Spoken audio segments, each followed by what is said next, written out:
Hey, traveler. Tonight, I thought we'd talk about why you wouldn't last a day in the age of the Crusades and more. Where are you in the world right now, and what time is it there? Let me know in the comments. It's wonderful to know where our fellow travelers are joining us from tonight. Ever complain about a slow internet connection? Try complaining about the bubonic plague. See how far that gets you. The age of the Crusades, roughly 1096 to 1291, wasn't exactly a walk in the park, even without religious zealots trying to liberate Holy Lands. It was a time when basic comforts were luxuries, and survival was a daily grind. So, let's dive in and see if you'd make it to sunrise, shall we? What would you do if your commute involved actual physical danger? We complain about traffic, but imagine navigating medieval streets. Forget sidewalks, you're sharing space with livestock, open sewers, and the ever-present risk of getting mugged. The difference? Now you have a car. Back then it was your own 2 feet and maybe a rusty sword, depending on your social class. Sure, public transit is crowded, but at least it's not teeming with disease and cutthroats. When your alternative is potentially fatal exercise, a delayed train starts looking pretty good. Key takeaway: your daily walk could literally kill you. Now that we've established the dangers of a simple stroll, let's talk about hygiene. If you've ever felt gross after a long day without a shower, multiply that feeling by, about 1,000. Bathing wasn't a regular occurrence, and when it did happen, it was often a communal affair. Soap? A luxury. Deodorant? Non-existent. The difference was they thought bathing opened you up to illness. They weren't completely wrong. Sure, our modern obsession with cleanliness can be a bit much, but when the alternative is marinating in your own filth, a little soap and water seems like a gift from the gods. Key takeaway: embrace the stink. It's your new perfume. Imagine trying to explain the concept of personal space during a communal bath.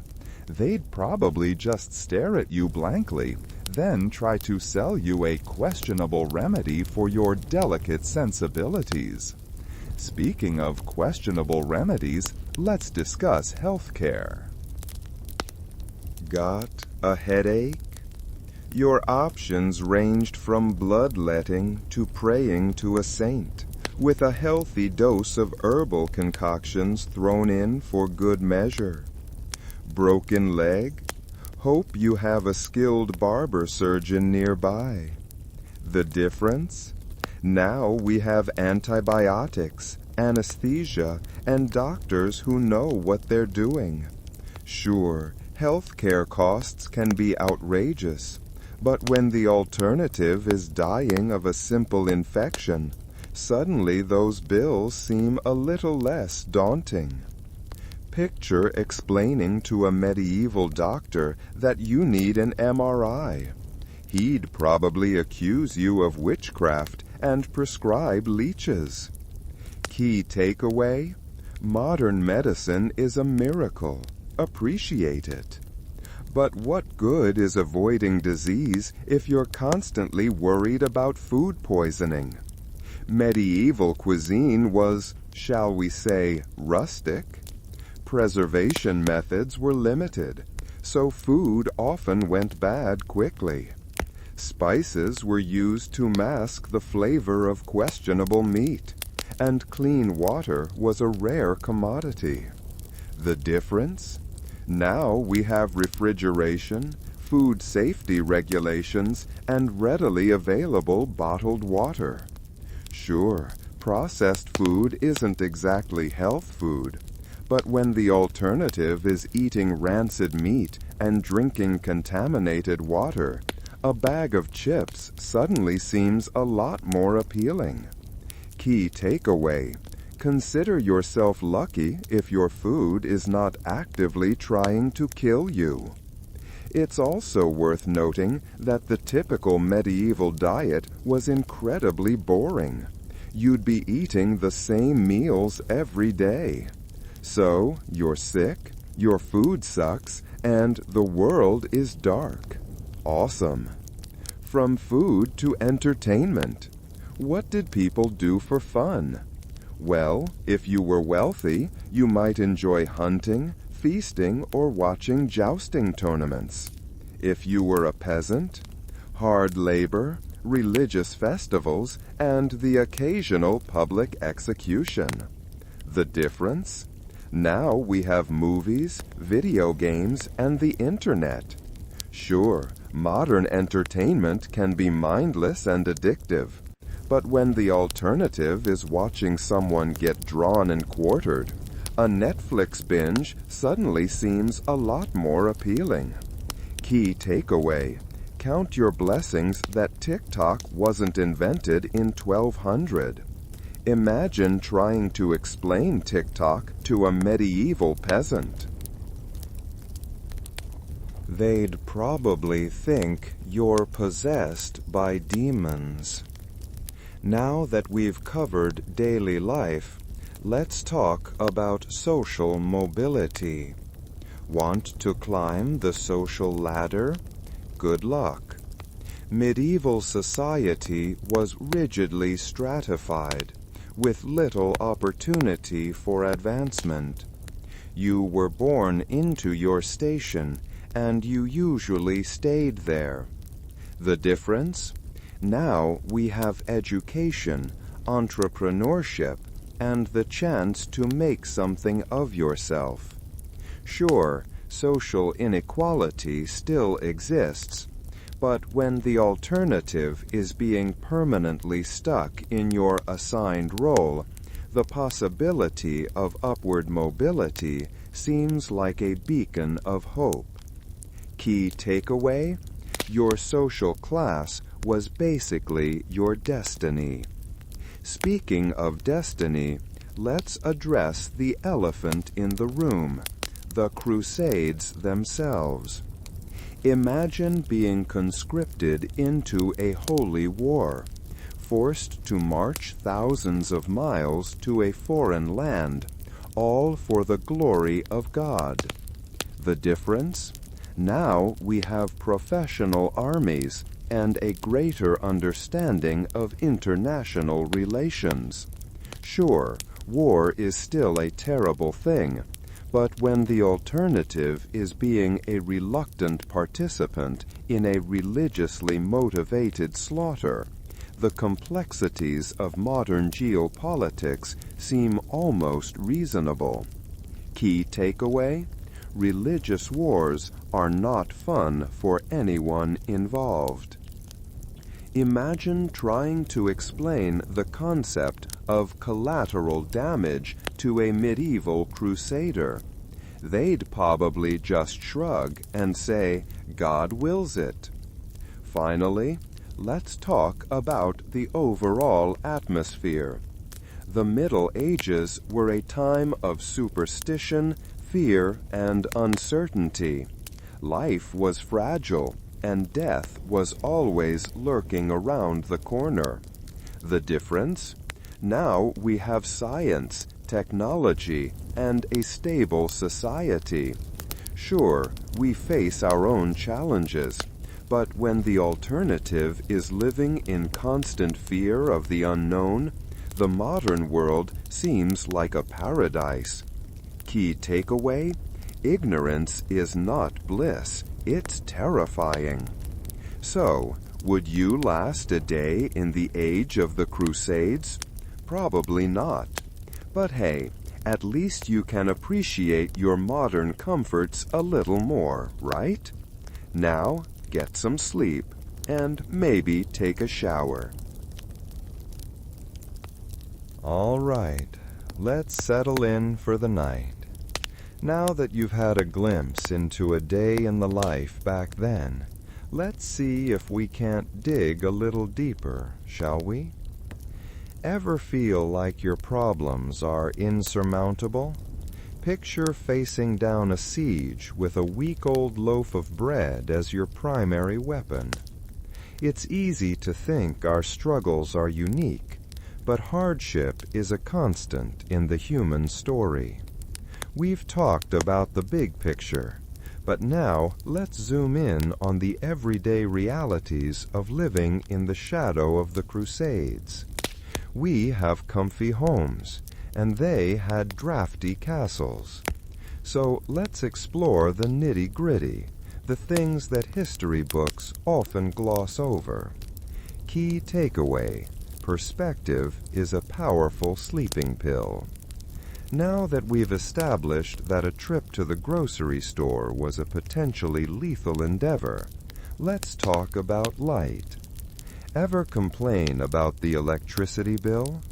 Medieval folks would have traded a kidney for a decent light bulb, or maybe just a slightly less smoky candle. But medieval people relied on sunlight, fire, and expensive wax candles. The difference was that artificial light was a luxury, not a right. Your evenings were dictated by the setting sun, unless you happened to be a lord with a penchant for burning money. Sure, our dependence on screens can be unhealthy, but when the alternative is stumbling around in the dark or breathing in toxic fumes, a little blue light doesn't seem so bad. Imagine trying to read a book by candlelight. You'd probably end up setting your hair on fire or accidentally summoning a demon. Key takeaway: appreciate the simple things, like the ability to see at night without risking immolation. I'd like to point out that for peasants, this meant going to bed, because they had to get up and work. Speaking of demons, let's discuss education. If you've ever struggled to understand a complicated subject, imagine trying to learn anything when books were rare, literacy was low, and the only teachers were monks who might be more interested in interpreting scripture than explaining quadratic equations. But medieval people learned through apprenticeship, oral tradition, and, if they were lucky, access to a church education. The difference was that knowledge was carefully guarded and often filtered through religious dogma. Sure, our education system has its flaws, but when the alternative is being deliberately kept in the dark, the freedom to learn seems like a precious gift. Imagine trying to explain calculus to a medieval peasant. They'd probably think you were speaking in tongues or a minion of the devil, and immediately call for the local priest. Key takeaway: knowledge is power, and access to it is even more so. But what good is knowledge if you can't communicate? Let's consider language. Ever accidentally sent a text to the wrong person?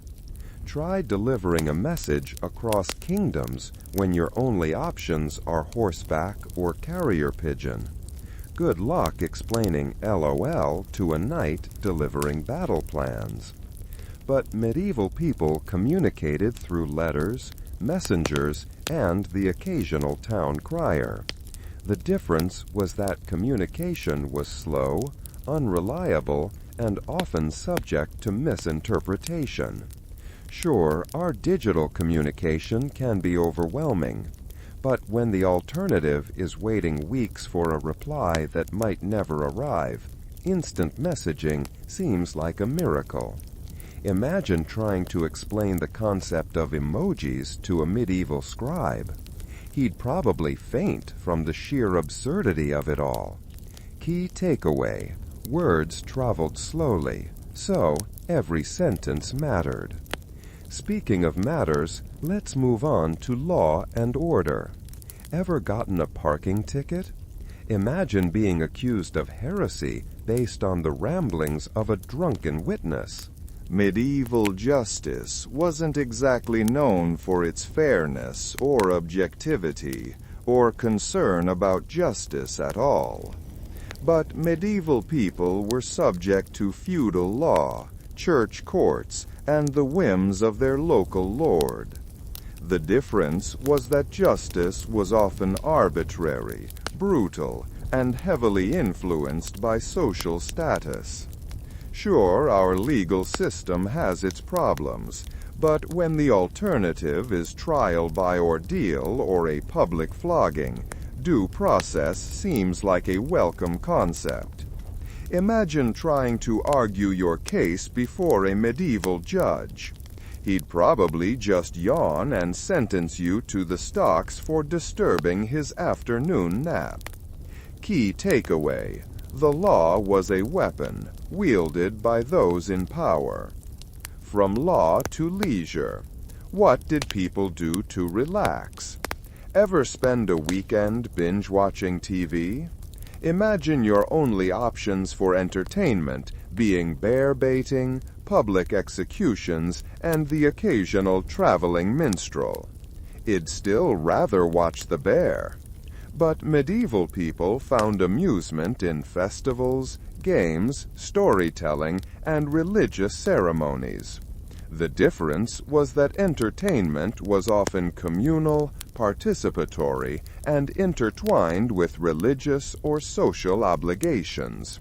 Sure, our modern entertainment can be isolating, but when the alternative is watching a bear get mauled by dogs, a movie marathon seems pretty tame.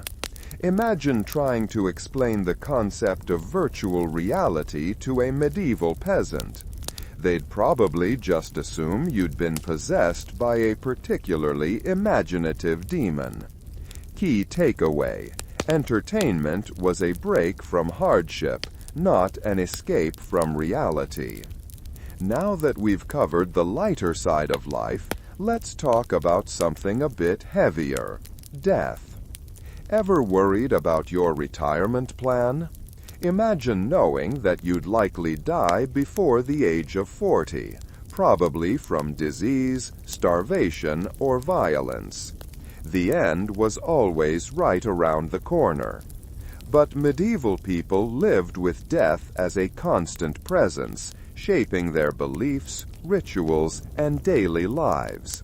The difference was that death was accepted as a natural part of life, rather than something to be feared and avoided at all costs. Sure, our fear of death can be paralyzing, but when the alternative is succumbing to a preventable illness at a young age, modern medicine seems like a godsend.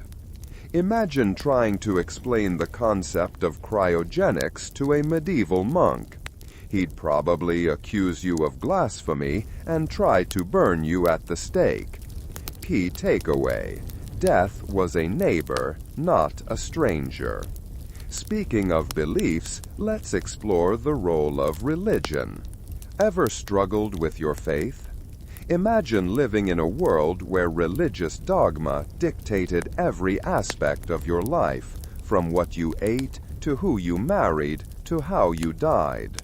Now imagine questioning that publicly.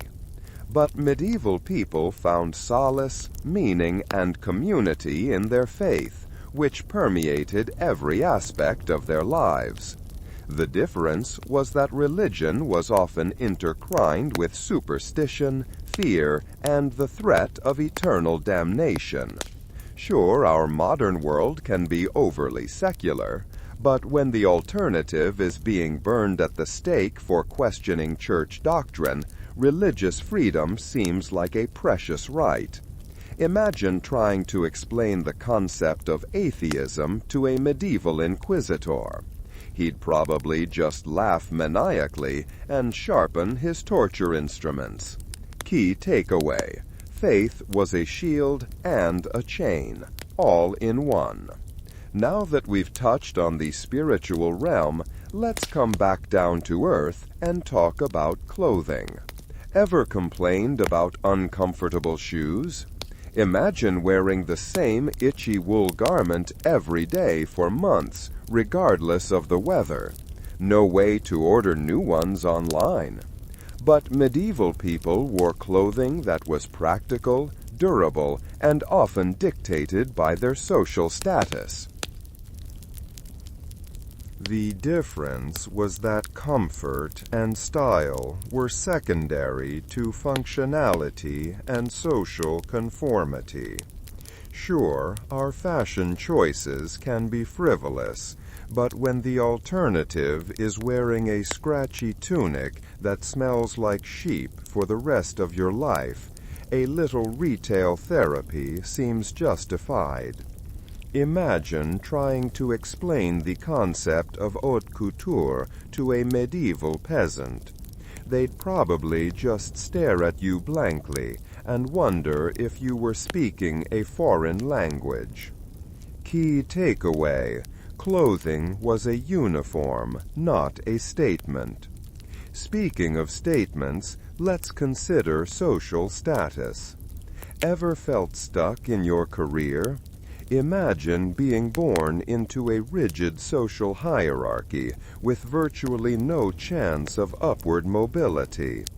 You were either born a lord or a serf, and were basically guaranteed to die as such. But medieval society was structured around a feudal system, with clear lines of authority and limited social mobility. The difference was that your birth determined your destiny, and there was little you could do to change it. Sure, social inequality still exists, but when the alternative is being permanently confined to your assigned role, the possibility of upward mobility seems like a glimmer of hope.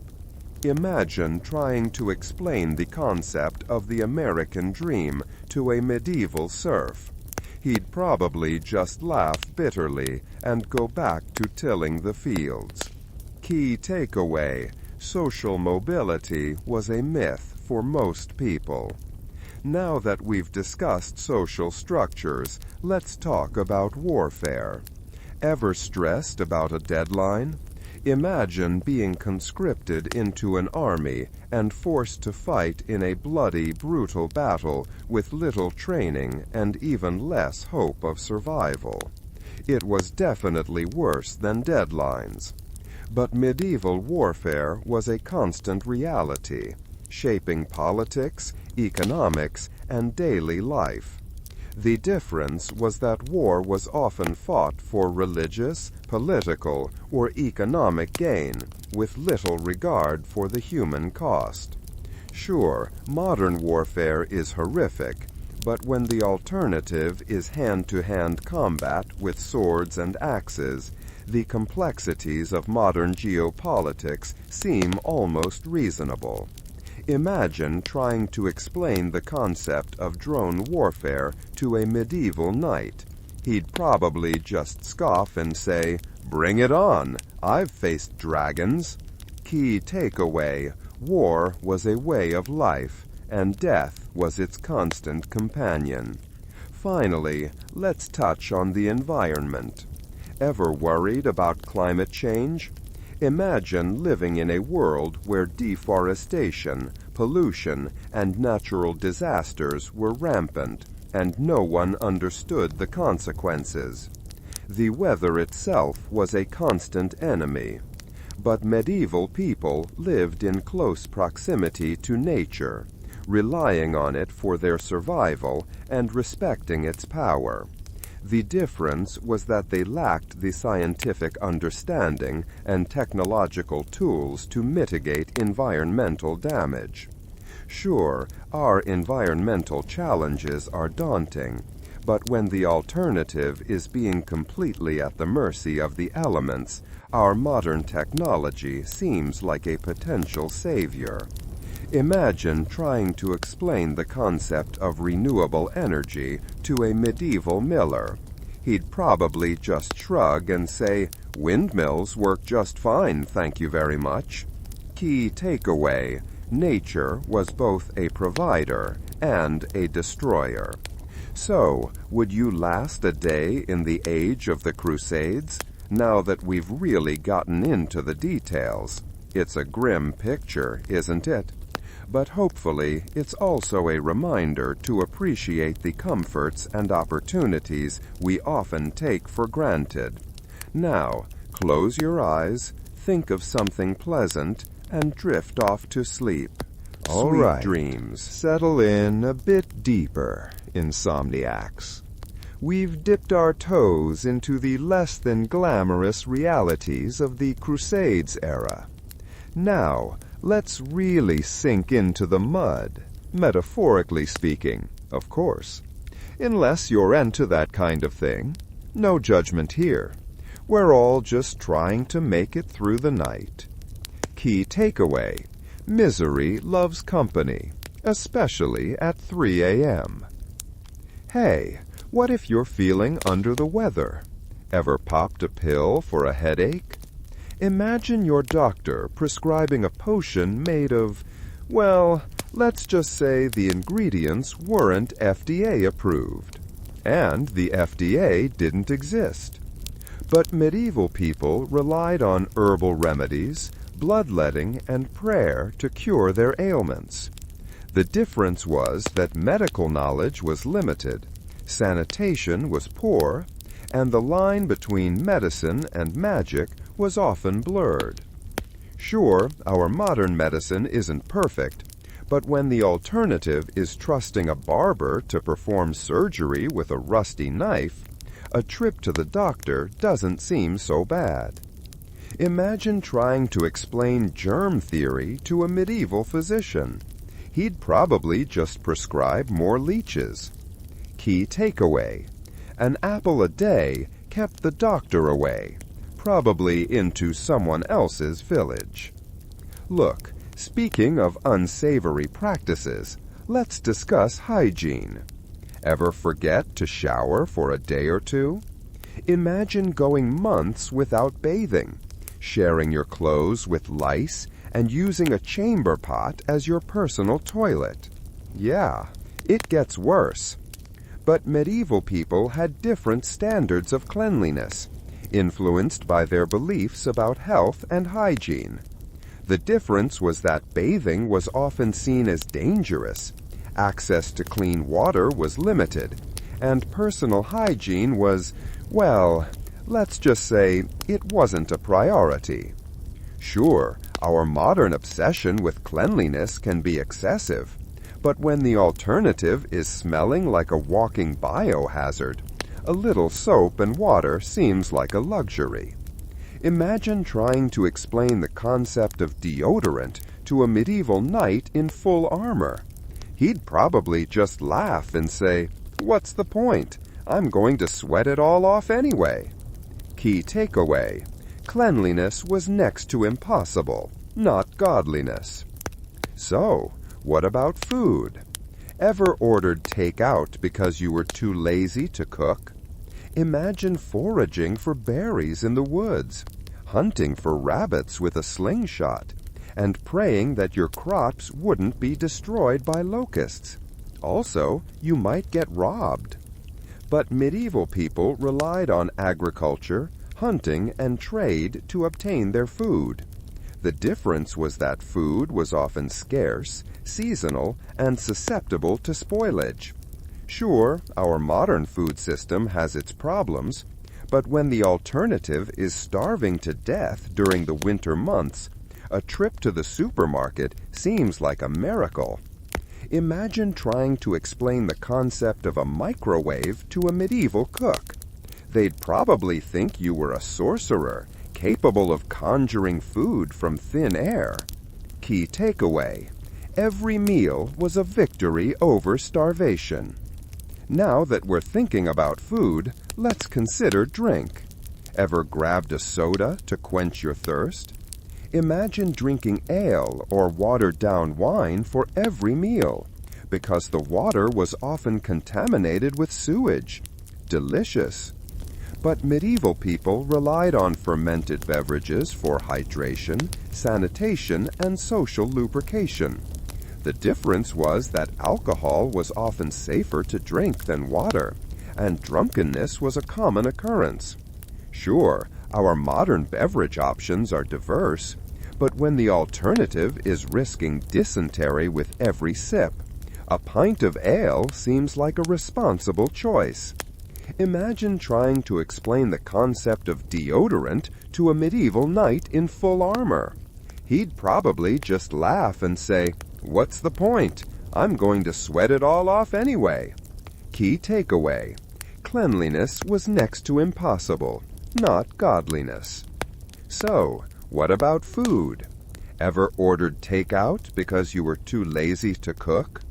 Imagine foraging for berries in the woods, hunting for rabbits with a slingshot, and praying that your crops wouldn't be destroyed by locusts. Also, you might get robbed. But medieval people relied on agriculture, hunting, and trade to obtain their food. The difference was that food was often scarce, seasonal, and susceptible to spoilage. Sure, our modern food system has its problems, but when the alternative is starving to death during the winter months, a trip to the supermarket seems like a miracle. Imagine trying to explain the concept of a microwave to a medieval cook. They'd probably think you were a sorcerer, capable of conjuring food from thin air. Key takeaway: every meal was a victory over starvation. Now that we're thinking about food, let's consider drink. Ever grabbed a soda to quench your thirst? Imagine drinking ale or watered-down wine for every meal, because the water was often contaminated with sewage. Delicious! But medieval people relied on fermented beverages for hydration, sanitation, and social lubrication. The difference was that alcohol was often safer to drink than water, and drunkenness was a common occurrence. Sure, our modern beverage options are diverse, but when the alternative is risking dysentery with every sip, a pint of ale seems like a responsible choice. Imagine trying to explain the concept of sparkling water to a medieval peasant. They'd probably just assume it was possessed by tiny fizzy demons. Key takeaway: getting drunk was practical self-preservation. From surviving to thriving, what did people do for work? Ever complain about your job? Imagine spending your entire life as a serf, bound to the land, forced to work for a feudal lord, and having no hope of ever escaping your fate. Retirement? Never heard of it. But medieval people worked in a variety of occupations, from farming and craftsmanship to trade and warfare. But most people were tied to their social class and had limited opportunities for advancement. Sure, our modern job market can be competitive, but when the alternative is being a glorified slave, a little career frustration seems insignificant. Imagine trying to explain the concept of a work-life balance to a medieval blacksmith. He'd probably just laugh and say, "What life?" Key takeaway: work was a sentence, not a choice. Hey, this brings us to housing. Ever complain about your rent? Imagine living in a one-room hut with a dirt floor, a leaky roof, and no insulation, sharing your space with your family, your livestock, and a few dozen rodents. Cozy. But medieval people lived in a variety of dwellings, depending on their social status and geographic location. The difference was that most people lived in cramped, uncomfortable, and unsanitary conditions. Sure, our modern housing market can be expensive, but when the alternative is sleeping on a pile of straw in a drafty shack, a mortgage payment seems manageable. Imagine trying to explain the concept of central heating to a medieval peasant. They'd probably just stare at you blankly and wonder if you were speaking another language. Key takeaway: home was where the hardship was. So, what about pets? Ever pampered your furry friend? Imagine sharing your meager rations with a mangy dog that also served as your alarm system, garbage disposal, and occasional source of warmth, if you were lucky. But medieval people kept animals for work, companionship, and sustenance. The difference was that pets were often viewed as utilitarian rather than sentimental.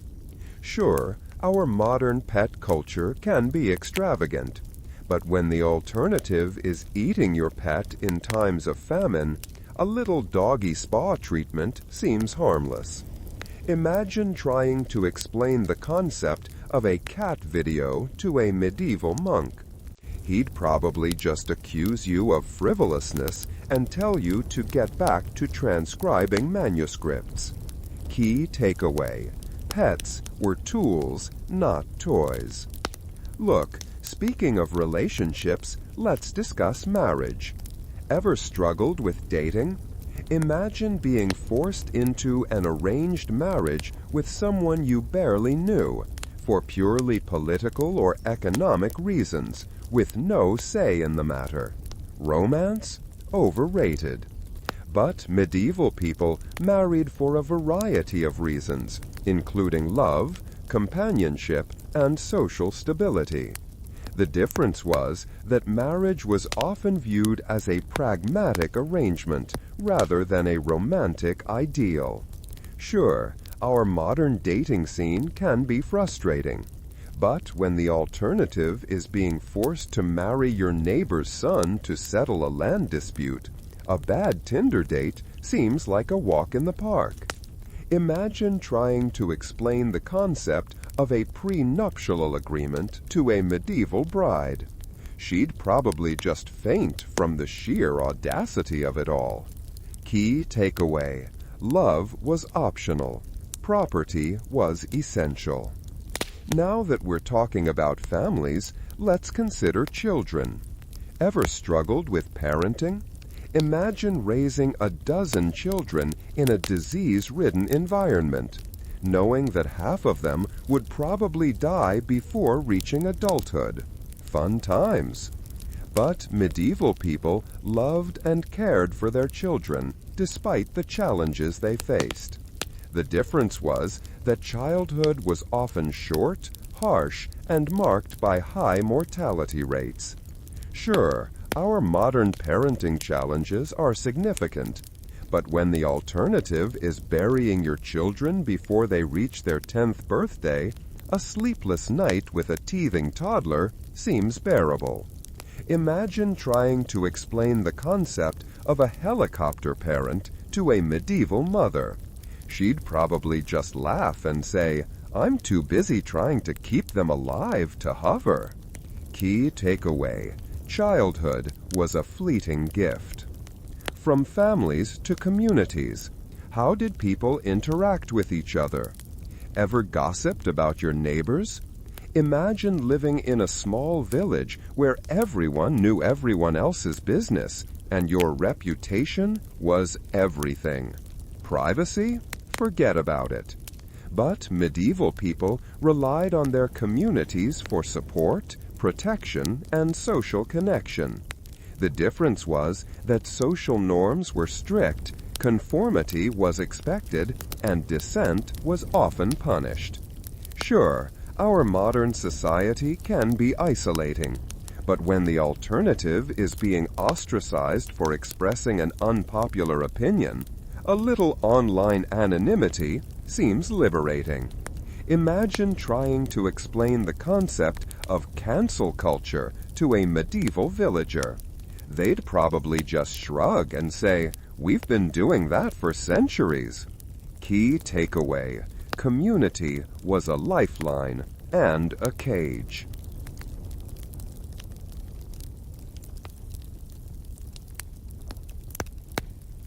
So, What about recreation? Ever complained about being bored? Imagine your only options for entertainment being religious festivals, folk dances, and listening to the same stories told around the fire for the 100th time. Riveting! But medieval people found joy and amusement in simple pleasures, often intertwined with religious or social rituals. The difference was that entertainment was often communal, participatory, and limited by resources. Sure, our modern entertainment industry is vast, but when the alternative is creating your own fun with whatever you have, a little boredom can spark creativity. Imagine trying to explain the concept of a video game to a medieval knight. He'd probably just scoff and say, "I prefer my battles to be a little more real." Key takeaway: fun was found, not bought. Look, speaking of simple pleasures, let's talk about art.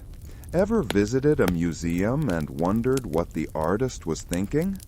Imagine creating illuminated manuscripts by hand, using precious pigments and painstaking detail, knowing that only a select few would ever see your work. Worth it? But medieval people expressed their creativity through art, music, and literature, often inspired by religious themes. The difference was that art was often commissioned by the church or wealthy patrons, and artistic expression was subject to religious and social constraints. Sure, our modern art world can be controversial, but when the alternative is being told what to paint by a grumpy bishop, a little artistic freedom seems priceless. Imagine trying to explain the concept of abstract art to a medieval artist. He'd probably just say, "That looks like something my cat coughed up." Key takeaway: art was a reflection of faith and power. Now that we've touched on art, let's consider architecture. Ever marveled at the grandeur of a cathedral? Imagine spending decades building a massive stone structure with primitive tools, knowing that you would never see its completion. Dedication. But medieval people built impressive structures, from castles and cathedrals to bridges and walls, using innovative engineering techniques. The difference was that construction was often slow, dangerous, and reliant on manual labor. Sure, our modern construction industry is efficient, but when the alternative is building a soaring cathedral by hand, a little construction delay seems trivial. Imagine trying to explain the concept of a skyscraper to a medieval architect. He'd probably just faint from the sheer scale of it all. Key takeaway: architecture was a testament to human ambition and divine inspiration. So, still feeling sleepless? Let's think of other ways you're lucky. How about travel? Ever complained about airport security? Imagine traveling by foot, horseback, or rickety cart, facing bandits, wild animals, and treacherous terrain, with no guarantee of reaching your destination. Bon voyage! But medieval people traveled for a variety of reasons, including pilgrimage, trade, and warfare. The difference was that travel was often slow, dangerous, and expensive. Sure, our modern travel industry can be stressful, but when the alternative is risking your life on a perilous journey, a little flight delay seems insignificant. Imagine trying to explain the concept of an airplane to a medieval traveler. He'd probably just accuse you of witchcraft and try to burn you at the stake. Key takeaway: travel was a risk, not a vacation. Look, speaking of risks, let's discuss crime. Ever been the victim of petty theft? Imagine living in a world where crime was rampant, law enforcement was weak, and justice was often arbitrary. Every day was a gamble. But medieval people faced a variety of crimes, from theft and assault to murder and treason. The difference was that crime was often punished harshly, with little regard for due process. Sure, our modern criminal justice system has its flaws, but when the alternative is being hanged for stealing a loaf of bread, a misdemeanor charge seems lenient. Imagine trying to explain the concept of white-collar crime to a medieval judge. He'd probably just scratch his head and say, "If you stole something, you're guilty." Key takeaway: crime was a constant threat, and punishment was swift and brutal. So, would you last a day in the age of the Crusades now after all this? Remember, we have heating, and they had huddling. Now, take a deep breath, imagine a fluffy cloud, and drift off to sleep. If not, we will be here to continue this discussion. All right, settle in one last time, fellow night owls. We've navigated the murky waters of the Crusades era together, and tonight we're drawing our voyage to a close. What better way to end than contemplating our final resting place? Ever thought about your own mortality? Imagine facing death in the Middle Ages, where a simple infection could be a death sentence, and the afterlife was a very real and pressing concern. You know how today we have wills and life insurance? They had prayers. But medieval people had a complex relationship with death, shaped by their religious beliefs and the realities of daily life. The difference was that death was a constant presence, and rituals surrounding death were deeply ingrained in their culture. Sure, our modern society often shies away from discussing death, but when the alternative is being unprepared for the inevitable, a little contemplation seems wise. Imagine trying to explain the concept of cryogenics to a medieval monk. He'd probably just assume it was some kind of heretical attempt to cheat God. Key takeaway: death was a neighbor, not a distant stranger. Now that we've considered the end, let's circle back to the beginning. Education. Ever complained about homework? Imagine learning to read and write by painstakingly copying manuscripts by hand, with no guarantee of ever owning a book. Talk about a paper-cut nightmare. But medieval people valued education, especially within the church and among the nobility. The difference was that access to education was limited, and literacy was a rare skill. Sure, our modern education system has its flaws, but when the alternative is being illiterate and unable to interpret the Bible for yourself, a pop quiz seems trivial. Imagine trying to explain the concept of online learning to a medieval scholar.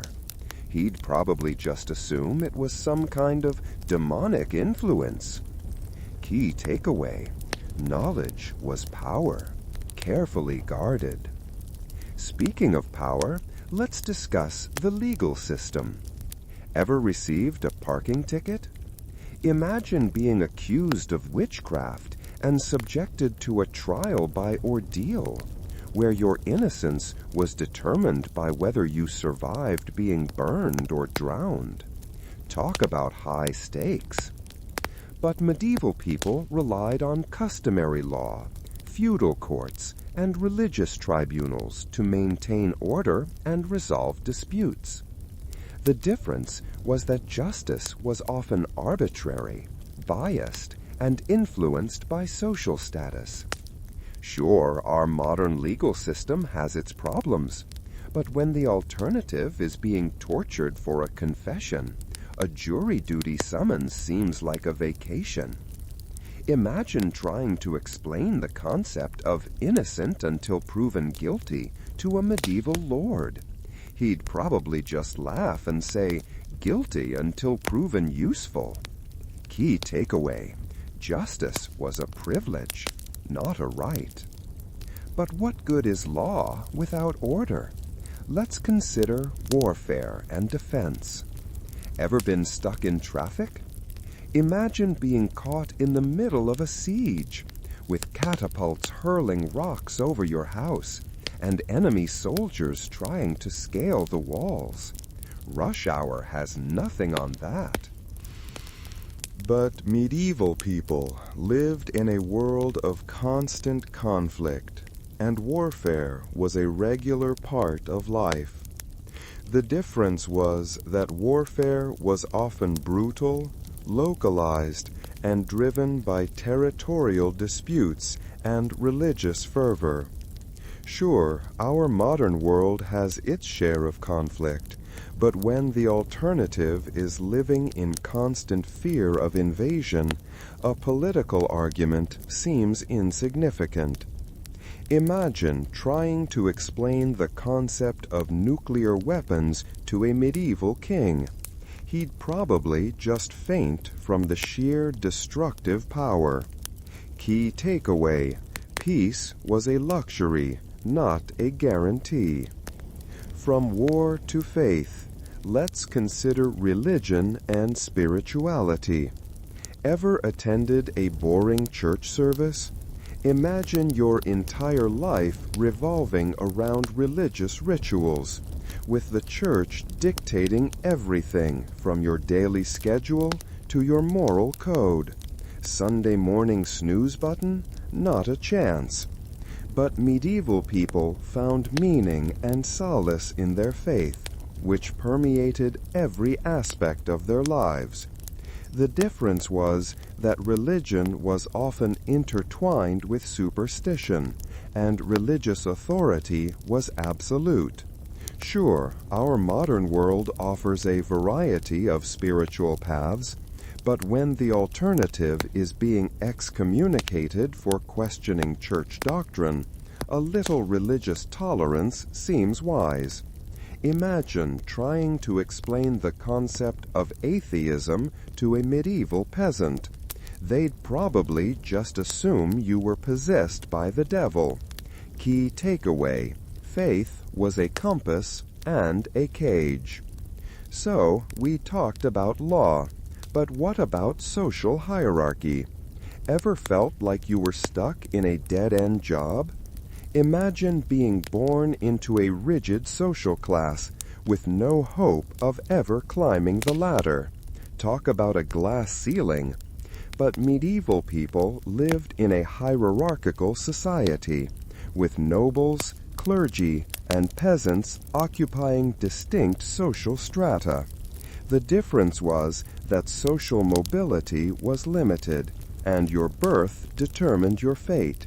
Sure, our modern society has its share of conflict, but when the alternative is being a serf bound to the land, a career change seems possible.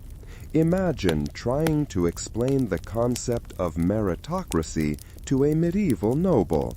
He'd probably just scoff and say, "My family has ruled this land for generations.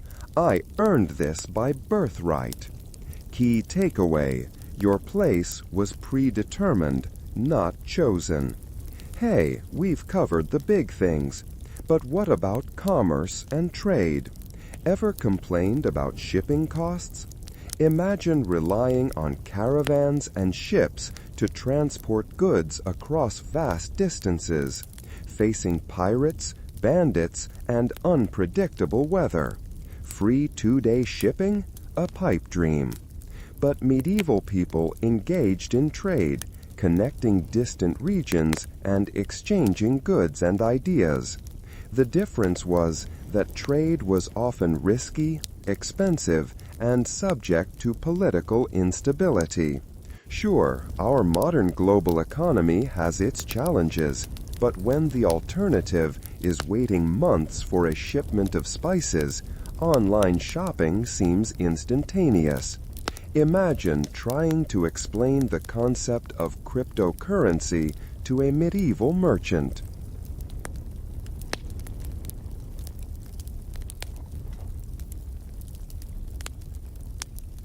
He'd probably just stick to gold and silver. Key takeaway: every transaction was a gamble. Now that we're thinking about economics, let's think about leisure and entertainment. Ever binge-watched a TV show? Imagine your only forms of entertainment being jousting tournaments, bear baiting, and public executions. Binge-watching that? But medieval people found ways to relax and have fun despite the hardships of daily life. The difference was that entertainment was often brutal, public, and intertwined with social rituals. Sure, our modern entertainment options are endless, but when the alternative is watching a man get drawn and quartered, a little Netflix seems tame. Imagine trying to explain the concept of virtual reality to a medieval peasant. They'd likely think you were describing hell. Key takeaway: entertainment was a spectacle, not an escape. Okay, so what about environment and climate? Ever complained about a heat wave? Imagine living through a prolonged drought, with crops failing and famine looming.